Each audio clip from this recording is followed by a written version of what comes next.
Akhir-akhir ini kita semua pasti lagi sering banget lihat berita tentang banjir bandang di wilayah Sumatera.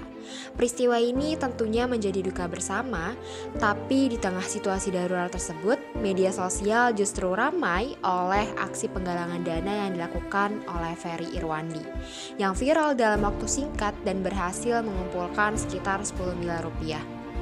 Aksi ini tentunya menuai banyak apresiasi tapi juga kritik bahkan sampai ke ranah elit politik. Nah, di video ini aku mau menyampaikan opini pribadi aku dilihat dari perspektif mata kuliah komunikasi massa dan media baru. Kalau kita lihat, kasus ini sangat menarik karena menunjukkan bagaimana media baru bekerja.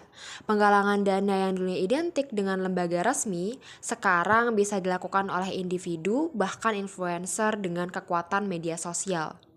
Yang menariknya lagi adalah respons terhadap aksi ini juga ikut terbelah. Ada anggota DPR yang mempertanyakan bahkan terkesan menyindir.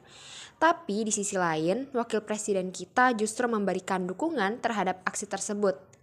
Nah, dari sini kita bisa melihat bahwa satu peristiwa yang sama bisa memunculkan perspektif yang berbeda tergantung dari sudut pandang dan kepentingan masing-masing.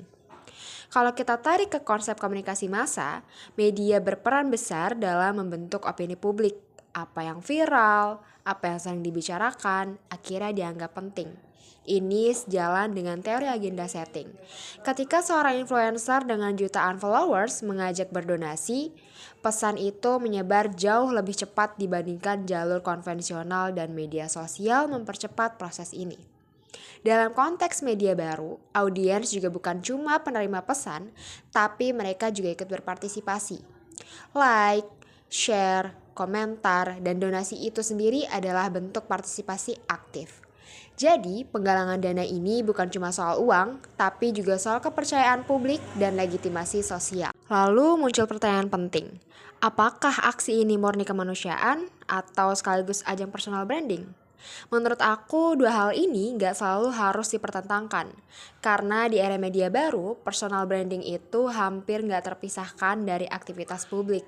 Apalagi kalau dilakukan oleh figur yang memang sudah punya audiens. Selama transparansinya dijaga dan tujuan kemanusiaannya jelas, exposure yang didapat seharusnya gak mengurangi nilai solidaritasnya. Justru kita bisa melihat ini sebagai bentuk baru dari gerakan sosial digital, di mana kepercayaan publik tidak hanya dibangun oleh institusi, tapi juga oleh individu. Tapi tetap penting juga ya untuk kita selalu bersikap kritis, karena media sosial ini kan memang powerful, tapi seringkali rawan disalahgunakan. Maka pengawasan, transparansi, dan juga literasi media tetap dibutuhkan. Disinilah peran masyarakat sebagai audiens yang cerdas, bukan sekedar reaktif terhadap sesuatu yang viral. Nah, sebagai penutup, menurut aku, fenomena penggalangan dana ini menunjukkan bahwa kita sedang berada di fase perubahan cara masyarakat membangun solidaritas. Media baru membuka ruang baru bagi empati, partisipasi, dan juga kepedulian sosial. Tinggal bagaimana kita sebagai masyarakat digital menggunakan ruang itu secara bertanggung jawab.